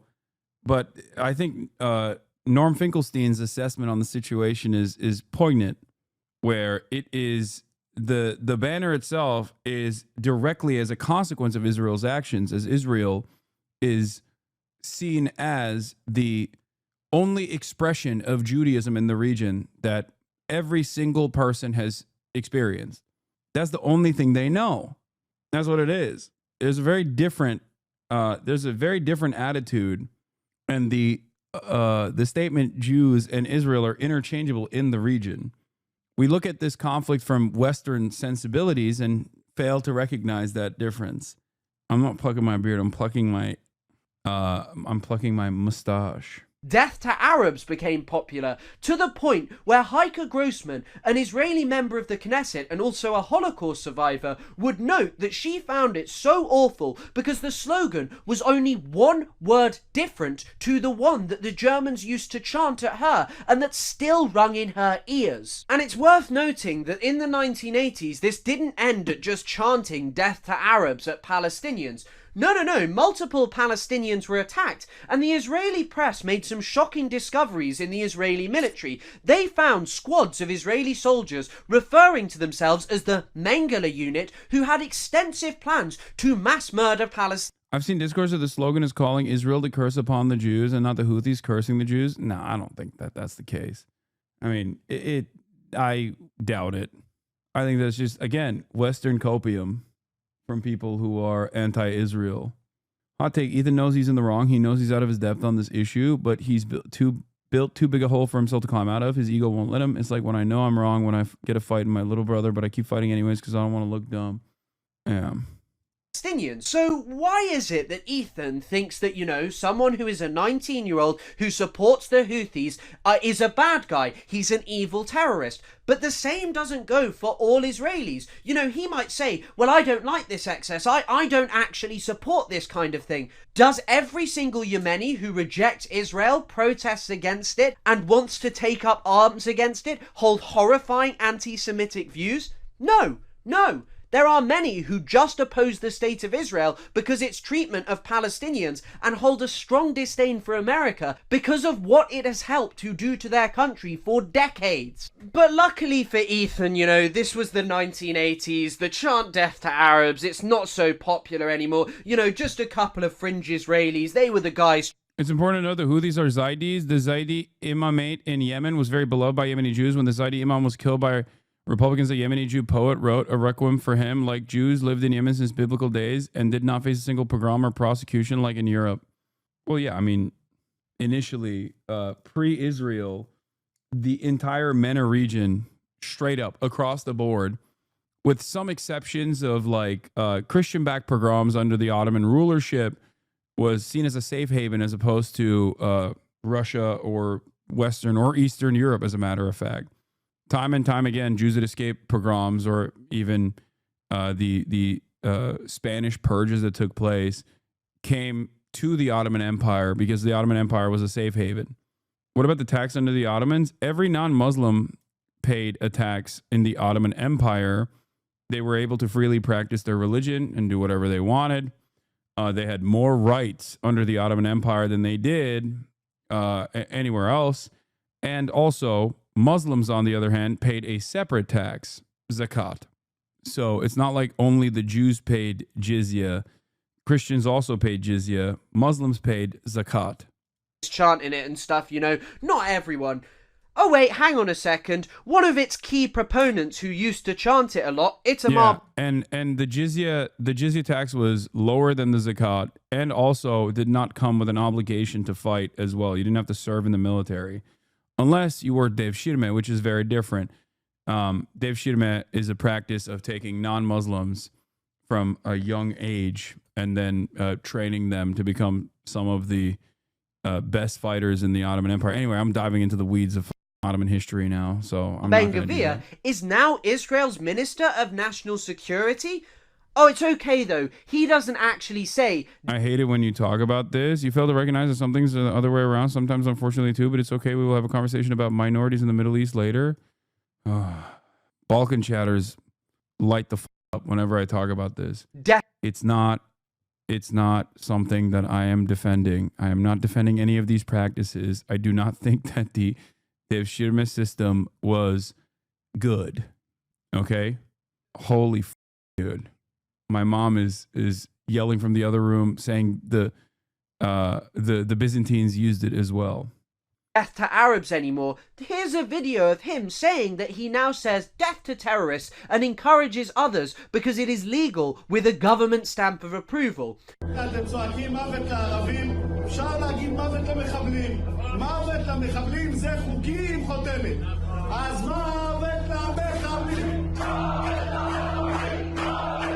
But when you consider that this man refers to all Palestinians as terrorists, including the mother of an autistic Palestinian who was murdered in cold blood by Israeli security forces, what is there to say? This guy has transformed Israel's prisons into even worse torture dungeons than they already were. I mean, there's decades of the horrifying treatment by Israeli prison officers of Palestinians, but it's only worsened in recent years. And Ethan doesn't see this as a sickness within Israeli society. He doesn't see it as indicative of the monstrous nature of their ideology, their movement. He thinks that there is still something redeemable about Israel.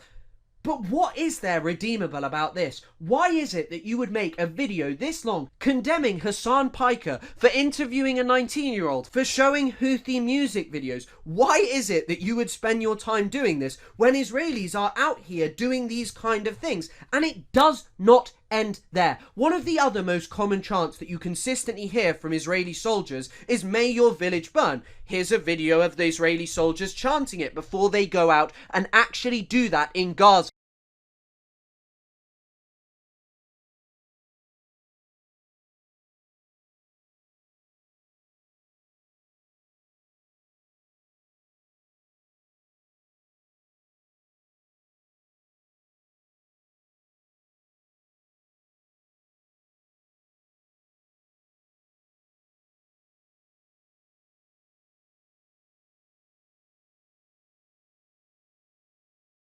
Burn, baby. This house is on fire. This house is on fire. This is a man who claims that he thinks there is a genocide in the Gaza Strip, yet he spends his time talking about the Houthi slogans. He doesn't talk about the Israeli slogans. He doesn't talk about this as a sickness in Israeli society. I have said it over and over again. He sees Yemenis and Middle Easterners who are not Jewish from Israel as monstrous savages, whose ideologies are different, whose motivations are different to those of Israel, Jewish people and Americans. He is a man who exceptionalizes the state of Israel in order to make himself feel better about his horrifying right-wing views, which justify the slaughter of scores and scores of colonized people across the entire region. But all of that's okay because, as Ethan puts it, they're the bad guys. Israeli Rudy was saying that Palestinians are taught at 2 years old to kill Americans. That's pretty spicy. Yeah. Do we have that I one? mean, Like Kamala, the other one. I could add it. You're excusing people being burned alive and kids being murdered. You're saying Israel does that on the daily. Okay. Now I'm not denying that. I'm not denying that. So are you denying that? So are you not denying that? So are you Now look, I don't want to critique Ethan's personal relationship with his wife, Hila Klein, or the Raider of Ramallah as she is sometimes known, because it's ultimately unimportant for this video. But what is important is that it is one of the clear reasons that he deploys Orientalism, to make himself feel better about the clear incongruency between his consistent lack of condemnation of his wife and her behaviour and his constant condemnation of people like Rashid al-Haddad, who have never even served in a military, yet he sees them as terrorists. Now, as I'm sure that many of you know, Hila served in the IOF, the Israeli military. It's where she came by the nickname the Raider of Ramallah, and she maintains that, she was just doing a desk job for a senior IOF terrorist, a senior figure within Israel's occupation. She was just doing a desk job for him. But then she got bored and one day wanted to go onto a raid in Ramallah, a space which Ethan refers to as a terrorist city. Just watch this clip. Forced up, because what did you do? What was your role in the military? At first, I was given a role that was like in an office somewhat close to my house in Tel Aviv. And it was kind of like going to a day job in an office. It happened right after there was some kind of a second war in, where was it, in Gaza? I remember that, yeah. There was some sort of a small war when I was there. And so my job was to, like, when they send officers or like people to go serve, I had to like logistically help with like their hotel or a room, things like that. But it was all on the computer. It felt like some computer thing. Right, okay. So secretary. Yeah. Interesting. And it was super boring and I really hated it. Because it was just like, I had to take a bus super early, go there, spend the whole day, go back home. I hated it. So I tried to change my role. And it was something like you can apply for it, and it's a form that you fill out, and then they're going to give you something else completely random. Different you have no position, idea. different post, different location. So I decided to do that, and if I don't like the second one, then I'll just find a way to get out of the army. It was that bad? Yeah, I hated everything about it, didn't want to do it. Because if you're doing something that it felt like I wasn't doing anything, I was just wasting my life. Yeah. It could get really... Dude, that's what's so crazy about it is like, I didn't know this clip existed at the time when I did Leftovers with Ethan. And like, I had seen some of the things that Ethan has said at the very least about Israel. And my assumption immediately was like, there's no way that they would ever be defensive of Israel post October 7. You know what I mean? It was just like, it's Ethan himself has said so many things about Israel, about how it sucks dick. You know what I mean? Just like how awful it was. And it's wild that he's just done an about face on it, but in the opposite direction since then. Really frustrating, I don't know. Right. And you got to do it for 2 years. Right. So I filled out that form and I tried it, and then I somehow ended up in a better place that I liked a lot more. Before it was a daily thing where you go back home every day, and the new one was in a way that was a base that was far from my house. So you go there for the whole week and then you come back for the weekend. So you preferred that? Were you gone for a whole week? I did. Why? It was kind of like just more of an adventure, more of a different experience that I preferred than to just go to a boring job, sit on the computer and go back home at the end of every day. I don't know. Were you doing secretary work there? So yeah, I was the secretary of the head of the, there's like I don't know the terms in English from the army. Right. Who's that officer? So I was in Dukhifat, which is like a brigade, I guess, that's in charge of the area of Ramallah. And that brigade has like a main officer. So I was his secretary. Okay, so you were right below the big boy. Cool. So it was nice. It was interesting. It was more demanding in a way, but also kind of more rewarding because You told me once you went on like a mission with them to like a terrorist city. Yeah. That was kind of a crazy story. Yeah, so my officers and like the soldiers in that brigade, they would go every night on a raid in Armada to arrest terrorists. And so that nighttime raid by people who were also in the Israeli occupying forces that then joined Breaking the Silence, which is a philanthropic organization comprised of former Israeli occupying force vets who are against the occupation, has been clearly branded as an act of terror, for the record. It is not to arrest terrorists. You would be the terrorist by the legal standard in that instance. You're not supposed to be there. You're not supposed to be there as an occupying force. You're not supposed to be there with arms. Israel's illegally occupying Ramallah, as well as the rest of the West Bank. Make no mistake, okay? And the purpose of those night raids is not to actually arrest terrorists. The purpose of those night raids, which, by the way, everyone's a terrorist according to Israel. The purpose of those night raids is to instill terror. Ironically enough, it is to make your presence known, to constantly be a force upon the Palestinian population, an illegal force. This isn't like just immoral. It is also illegal. So I always saw them preparing for it and leaving, and then I would stay in the base. So when a big part of this also was documented in the now Oscar award-winning documentary, No Other Land. Actions such as the one that she partook in. Time I wanted to go with them just to experience it. Why, you just were all of a sudden had an urge to go with them? I just wanted to see what it's like. I wanted to see it. And there you have it. She did this because she was bored. So why doesn't Ethan condemn her as an evil terrorist? Why doesn't he think that she should be destroyed along with members of the Houthis? What is the difference between her and a Yemeni person who hasn't even fought against another country? Well, let's actually just have a look at more of what these two have to say. To serve like everybody else in the country. I mean, it's a very selfish move to decide, okay, I'm not going to do it, but everybody else will. Like Israel as a... I think here they're talking about me not serving in the Turkish military, by the way, if I'm not mistaken. As a place, the mentality of growing up there, like everybody feels an obligation to protect, to serve, to nurture this place that feels like the only place in the world where they can live and be Jewish and not be like discriminated against. I mean, when you're growing up with constant terror attacks, the army is a necessity. Yeah. And I'm sorry if people think that's a controversial statement. That is the reality of Israel. Oh my God. So, you're right. The army is a necessity. If you're a occupying force, of course the army is a necessity. You're constantly terrorizing people that you're illegally occupying the lands of. Yeah, no other place on the planet except for the apartheid state of Israel where Jews can be totally safe. A place where the Israeli army is illegally occupying the lives of 2.5 million Palestinians in the West Bank in direct violation of international law. And also on the other side, another 2 million Palestinians in the beginning of Israel's genocide. Now those numbers have reduced, according to Trump's estimate, to like 1.7 million Palestinians in the Gaza Strip, dominating their lives, killing them every single day. That's the only way that Jews can be safe in Israel. What a ridiculous crock of shit.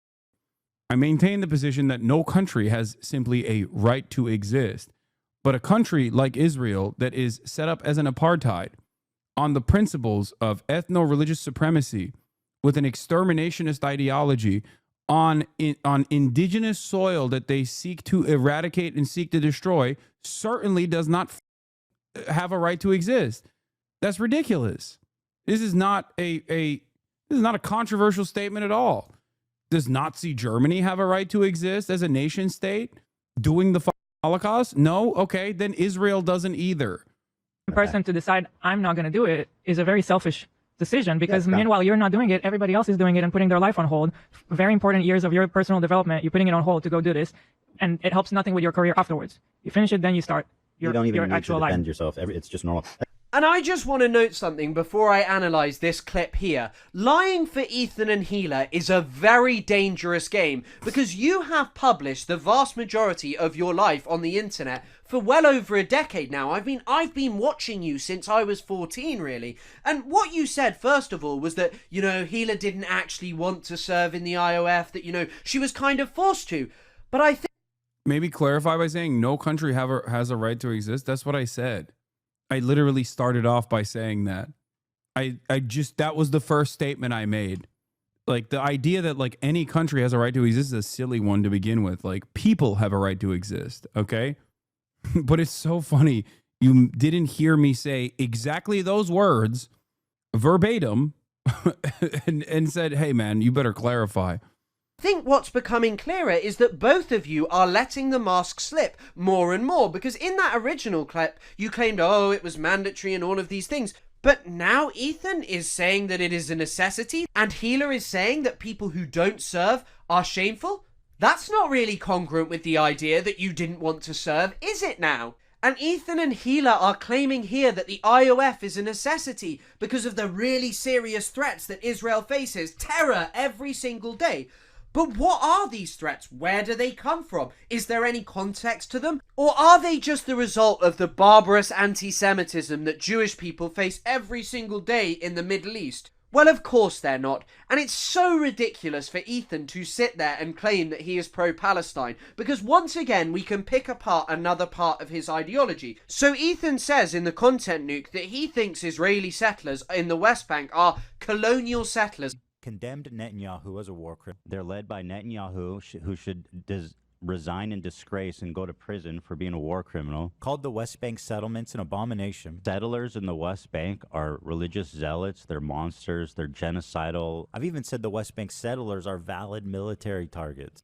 This doesn't also make sense because, like, at the time when he said that, I didn't even realize that Gila had literally participated in a raid. What is the raid supposed to be? Why are people saying his lawyer? Like, what? When you talk about like colonial settlers and stuff, like that's what's actually happening in the West Bank right now. And these people are more or less valid military targets, in my opinion. I mean, I'm not really sure that he knows what this means. But anyway, he thinks they're valid military targets. But he doesn't have a problem with his wife who served in that area, who raided terrorist cities. He has no problem with that. He said just a few days ago that he is proud of what his wife did. And like, and I mean, to me, it's like, that's shameful and it's embarrassing. Hila served her country. She did her civic duty. And I think that's a good thing, that, you know, regardless, like just in general. Right? But at the same time, he's against the occupation. He's against the extremities of Israeli society. What does he think Israeli soldiers do in the West Bank? They're not just having fun or protecting Israel. They are maintaining Israel's colonial regime in the West Bank. They are there so as to ensure that the Israeli occupation does not face any form of serious resistance. She was arresting people, most likely for opposing it. Who knows whether that was via armed resistance or peaceful means? I mean, Israel doesn't make a distinction. It doesn't even offer people trial before it begins its horrifying torture of them. I mean, Ethan Klein is a guy who claims that he thinks that there is a genocide going on in Gaza, yet simultaneously thinks that it is shameful not to serve in the Israeli military, that it is some kind of necessity. Yeah, it doesn't. This is the problem. You have to look at like the overwhelming amount of his coverage on this issue to get a good grasp of like what he truly believes. Because there have been instances where he has said the things that he just added onto the context puke. Ironically enough, the major inconsistency that is that's a great demonstration of this, a great demonstration of the other inconsistency we're talking about is the fact that he also brings up the $6,500 donation that he made to my fundraiser. Okay. That fundraiser where we raised, alongside this entire community, where we raised $1.6 million, I believe, in the immediate aftermath of October 7. He uses that to say, look, I'm pro-Palestine. Look, I gave $6,500. Like, how could I be anti-Palestine? And then he chooses to deplatform the guy whose fundraiser he gave money to, and also has continued to say, oh, these guys raise funds, the Creators for Palestine charity that we also set up together. That charity is negligible. It's meaningless. It's so stupid. My $6.5 thousand, on the other hand, very, very important. Very important. It doesn't make any sense. Like, do you see the inconsistency there? On the one hand, he thinks it's stupid to fundraise for Palestine. But on the other hand, he uses that as a form to say, look, I'm pro-Palestine. You see? This is inconsistent. How does no one see this in his audience? It's just like on basic principles. This is an inconsistent position to have. Does this guy think that actually talking about Palestine and Israel on the internet is securing him? Every single time he opens his mouth, he puts his foot in it because he has no understanding. He has no coherent position. He just condemns the excesses of Israel without ever confronting what he actually supports. And I mean, he claims that Israel is under threat. He does it in the content nuke as well. He claims, oh, you know, Israel's under these threats. It has been since it was established. But where do these threats come from? I mean, Hezbollah, for example, what is the actual context of it? Well, Israel invaded Lebanon in 1982. Hezbollah largely came from that. It gained legitimacy through fighting against Israel, through driving them out in 2000, driving them out in 2006. It became popular. Lebanese people liked it because it stood up to Israel. And by the way, the crimes that Israel has committed against the Lebanese people are truly unbelievable. Since the ceasefire came into effect, who is the one terrorizing the people of Lebanon? Who is the one consistently carrying out bombardments during a ceasefire? It is absolutely obscene that this man sits here and tries to overplay the threats that Israel faces that come from its settler colonial nature. And the same goes for the terror attacks. Look, innocent civilians being killed is not a good thing, but Ethan claims that he opposes colonial settlers. He claims that he thinks there is a genocide. He says all of these things, but he lets his wife go on about how there are terror attacks every day. Does he not see that since the inception of the Zionist project in the early 20th century, Palestinians realized that they had to resist against what the Zionists were doing? They knew that the Zionists wanted to build a state that did not involve the Palestinians, where the Zionist project would be dominant over them. And so Palestinians have resisted ever since that date. And Ethan even seems to say that he thinks settlers in the West Bank are valid targets, but he doesn't carry that same energy for people who settle outside the Gaza Strip, who live on the lands of the people who were expelled to Gaza in 1948 during the Nakba. He Ironically, this is something that I try to get him to understand as well. Doesn't care about that, you know, that doesn't matter. He's more interested in trying to talk about the Mizrahi Jewish people brought over to Israel after the expulsion of the Palestinians, rather than talking about the suffering of the Palestinians and actually contextualizing why they might resist. What is this?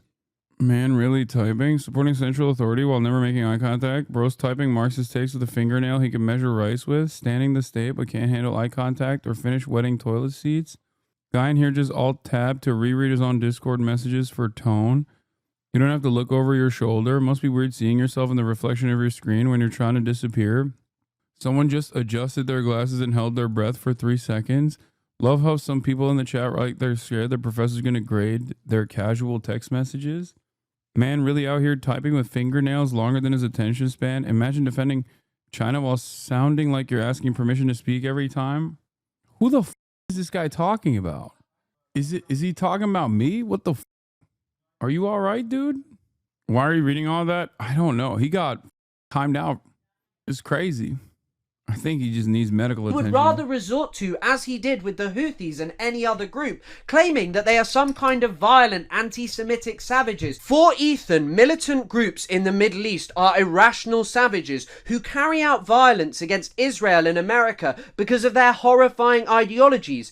But people like Hila, who serve in the Israeli military, an entity who, as I have said over and over again, engages in all of the crimes which Ethan allegedly so hates, he thinks that that is a necessity. He thinks that she is some kind of rational person. But what is rational about defending the colonization of an indigenous people's land? He says that he thinks Benjamin Netanyahu is a war criminal, but he thinks it's necessary for Israeli soldiers to serve in it, and he thereby condemns the tiny amount of Israelis with an actual conscience who don't serve and go to prison for a few months. People like Tal Mitnick, who I've actually spoken to, who I said over and over again, oh, it's a brave thing what you're doing, and he said, nah, laughing my ass off, it's the bare minimum, because the truth I've had Tal on this broadcast as well. Is that how can you sit there and say, oh, I think there's a genocide going on, I think that Netanyahu's a war criminal, but not say actually it's wrong to help and aid and abet that? Hila served in the Israeli military on the back end of the Second Intifada, a period which is often portrayed as explosive Palestinian violence, where poor Israeli civilians were targeted for no reason. But it, of course, has context. It came after a major provocation by Ariel Sharon, and it also led to the murder of 4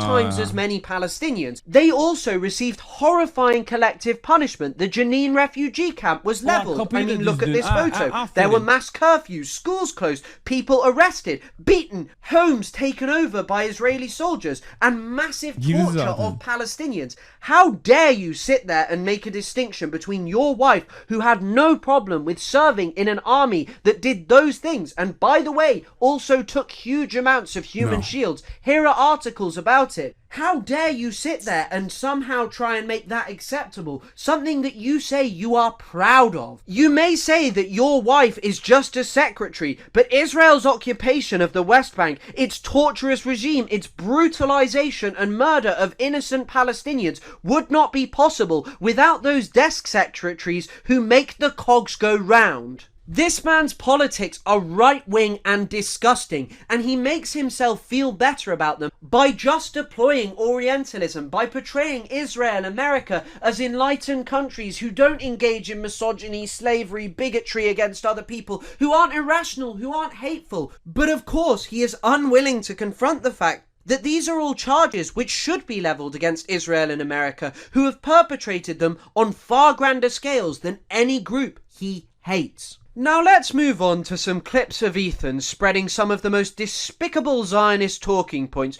that have been utilised to perpetrate Israel's horrifying crimes in the Gaza Strip.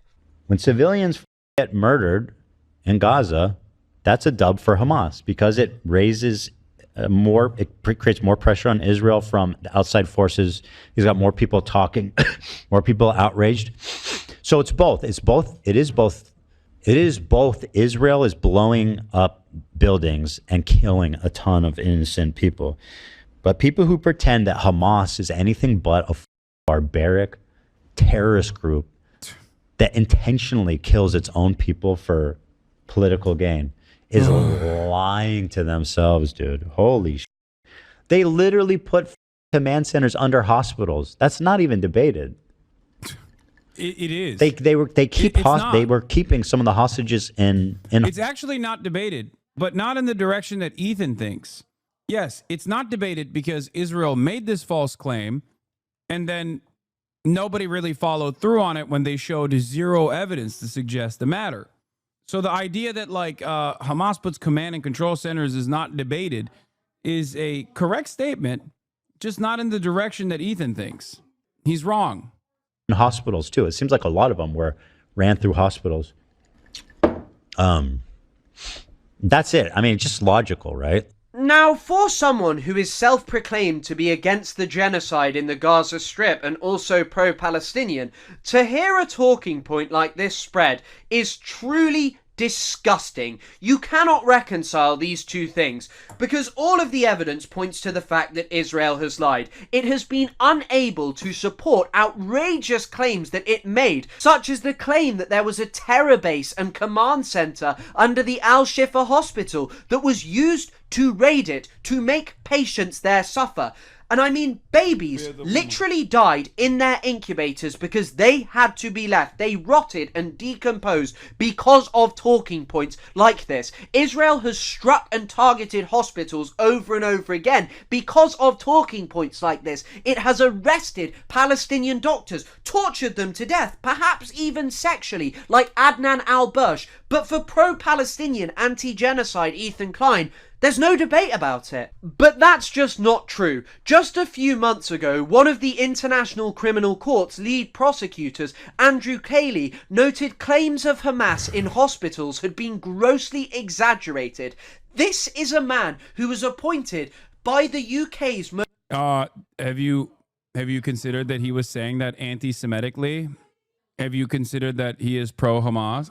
Most racist Home Secretary in its recent history, Suella Braverman, a woman who is unequivocally pro-Israel, and he is saying this. He is saying that it is likely Israel has grossly exaggerated its claims. Then you have Forensic Architecture, who highlighted that Israel lied at the International Court of Justice about a militant fighting inside hospital boundaries. They debunked it, clearly. People do not want to talk about this. And then let's move on to what Craig Mohiba said. As he noted, the mere presence of armed forces of members of the enemy in populated civilian areas does not constitute the use of human shields. Indeed, Israel should carefully consider the implications of its repeated claims that it does, given that it maintains its military headquarters in a busy section of Tel Aviv. Ethan has spread one of the most deadly Zionist lies. It is truly despicable. For this man to try and sit there and claim that he is pro-Palestine is utterly obscene. And it's provable that the Israeli military just make up numbers when it comes to claims about terrorists or militants. You had this Haaretz article which stated that of 200 people who crossed an arbitrary line invented by Israel, which they executed, less than 10% of them had any link to Hamas. Or you have this article from the BBC about Israel's bombardment of Lebanon, where Israel made the claim, oh, we were bombing a Hezbollah command center, we were only targeting militants, we were eliminating Hezbollah commanders. But of the 73 people killed, only 68 of which could be verified, likely because they were torn to shreds and their families will never even get to bury them. Only 6 of them had links to Hezbollah's military wing. None of them held a senior rank. The other 62 of them were civilians, 23 children. And they were killed. And Israel lied, and people like Ethan believe it, and they show it to their audience of millions of people. Tell them these kind of lies that are currently killing people in the Middle East. These are the claims which undergird Israel's genocide. This is the way that the consent is manufactured, which makes Israel's slaughter possible. This is why people are so anti-Israel, America, and the media in our countries. And as I have said over and over again, to the point where it is getting tired, for someone who claims to be pro-Palestine and anti-genocide to say these things is despicable, but it still shows you his Orientalism, this distinction in the way that the other fights. They are savages who lie, who want their own civilians killed, not like Israel. No, Israel's a moral nation. His wife was in their army, it's something that he's proud of. And I'd like to end with a very short segment about the recent anti-Hamas protests in Gaza that Ethan, like many other liberals who purport to be pro-Palestine but in reality are Zionists, has not been able to get over. Ethan said you wouldn't have a career if you didn't have a podcast with him, Lamau. I think I'd probably have a better career right now if I never encountered Ethan Klein, if I'm being totally honest. A big part of his haters, and even like members, like a lot of content creators on the left, put me in the crosshairs for my association with him and started dunking on me way harder. Like it was definitely a reputational hit. You hadn't heard that, Lamau? No, I had not heard that. The reason why Ethan had me on as a co-host on his podcast was not because he was giving me a leg up. I was averaging 30,000 viewers back then. The f is he talking about? If anything, it probably was reputational damage. He said you had under 10K viewers prior to October 7 and that the podcast revived you. Wait, what? Yeah, I think he, I don't know. Whatever. Yeah, sure. This man has been so excited about them. He's found a new way to condemn Hasan, to say, oh, he's more pro-Hamas than me. Oh, I think that these are the only way to end Israel's genocide, and they're going to be brilliant. But what I would like to say is, look, no one who knows anything about Palestine should be surprised that there is anti-Hamas sentiment in Gaza. Life is very difficult in the Gaza Strip. During times like this, people turn against their government. And so I wouldn't actually have a problem with Ethan covering them if he hadn't used them as yet another way to excuse Israel's genocide. Because Ethan has posted a plethora of stories about this, but I just want you to watch this very short clip where Ethan effectively says that No, he specifically said that you do pro-Palestine content for the clout, not recognizing that your viewership took a hit because of it. Perhaps if that was the case, maybe he could use a little bit of that clout by doing actually pro-Palestine content then. Ironically enough, a third of my community left because of my insistence on covering Israel's atrocities every single day after October 7, including the podcast that I had with Ethan that he did not want to continue doing because of our disagreements on Israel, and also the fact that he could not handle the backlash that he was receiving. Yeah. Also, I covered Palestinian emancipation extensively before our podcast. I covered it before October 7 as well. These are the only means to end Israel's genocide. The reason you don't see this, and I mean, Israel's forced them into a point of desperation where like they're willing to risk their lives, but like protesting against Hamas publicly is a grim. You lost so many viewers after 10-7 for standing by your beliefs. He cannot imagine that. No, he can, because he's losing viewers because he's standing by his beliefs. The problem is his beliefs are immoral. That's the difference. And also inside of him, there is like still a conscience that is probably putting him at odds with his output, putting him at odds with what he's saying about Israel. He has to maintain this like moral superiority about being pro-Palestine. He has to lie to himself. It's a grim outlook. That is not something you want to do. Hamas, just read their charter. Listen to what they say. They're Islamic. They're violent. They're Islamic. And, you know, protesters, and it's known that protesters, people that who dissent against Hamas, get scooped up, get punished, disappear. Now, if at this point you don't believe that Ethan is Orientalist and creates a distinction between them and us, he literally refers to one of the reasons for Hamas being so dangerous as them being Islamic. I think if I were to say that Israel is the way it is because it is Jewish, he would make videos about me calling me an anti-Semite. Oh, It yeah. is Oh, yeah. Oh, yeah. 100p. 100p. As a matter of fact, he does that anyway.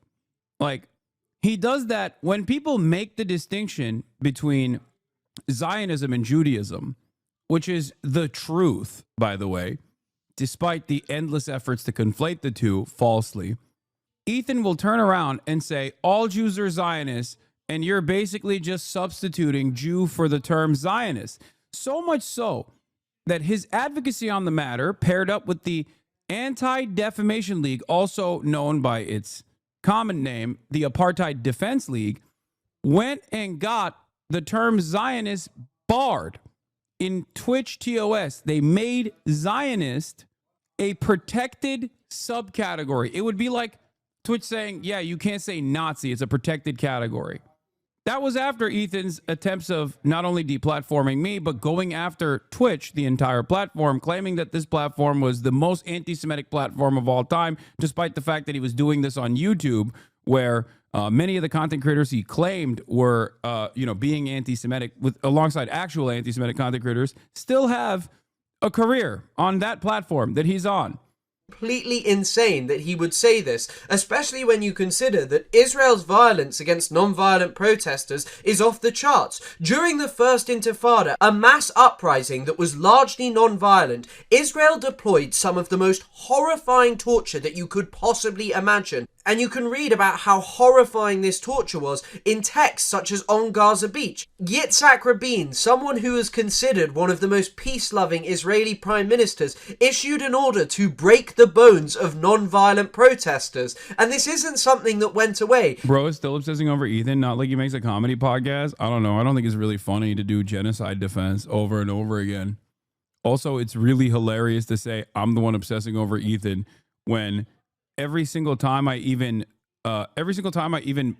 briefly cover the subject matter, let alone an entire video from a separate content creator dissecting some of the insane things that he's done, chatters come to me with 100 different instances where he has said something absolutely insane over the course of the past couple of weeks that I didn't even know about. I also said he is supposed to be a comedian, and he said he wasn't one, so I don't know which one it is. rent free. Okay, chatter. Yeah, rent free. You're right. So rent free that the person that I'm rent free in the mind of is saying he wants to sue me and apparently talk to a civil litigator the other day about possibly getting me charged with promoting domestic terrorism. How many Instagram stories have I made about Ethan Klein? How many Instagram stories he's made about me? How many episodes has he talked about me? How many episodes has he dedicated entirely to me or my friends? It's pretty funny that I don't have to actually say anything. He just constantly gets in trouble on his own because everyone can see that he is behaving in this hysterical manner. Israel's response to the Great March of Return, a march that initially was not supported by Hamas, although later they didn't come out against it, but was largely non-violent. Israel responded by shooting Palestinians. Look at this one, where an Israeli sniper brags about maiming 42 Palestinians in one day. These were horrifying, traumatic injuries that led to people losing their legs and being unable to walk. But Ethan would never dare to say that Israel is an innately violent country, that it is this way because it is Jewish. No, because that's not acceptable. But when Ethan accused Sam Cedar of saying the N-word, then stories about the backlash by talking about you? What?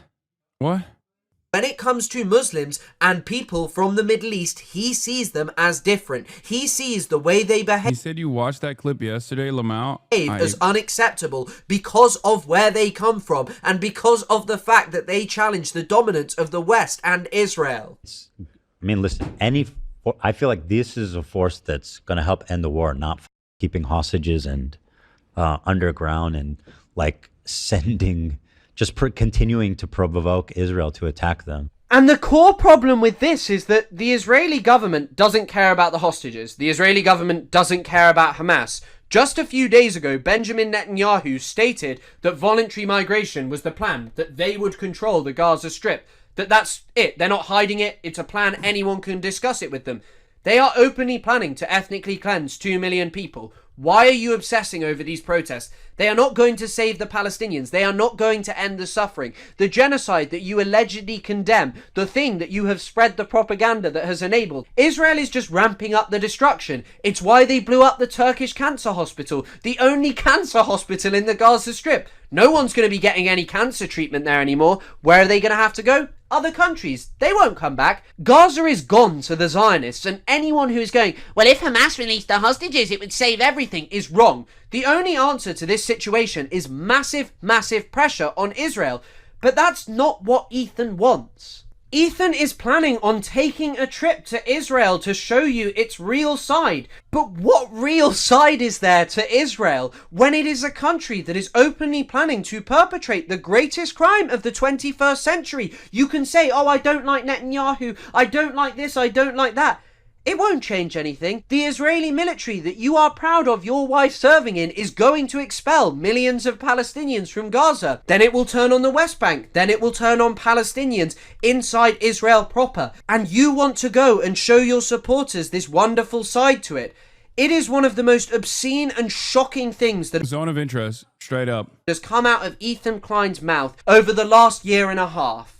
Because it is not only that as he goes, Israel will be implementing its plan to expel 2 million people, it is also that what he loves and enjoys about Israel is inextricably linked from the dispossession, marginalization, and extermination of the Palestinian people historically, the Nakba, the consistent displacement of Palestinians. But it is also linked to the fact that only a few hundred miles away, if even that, in the West Bank, Palestinians will be being expelled. Communities will be being wiped away. There will be violent pogroms against Palestinians. And Ethan is just going to ignore it. He will not care because he wants to show you the real side.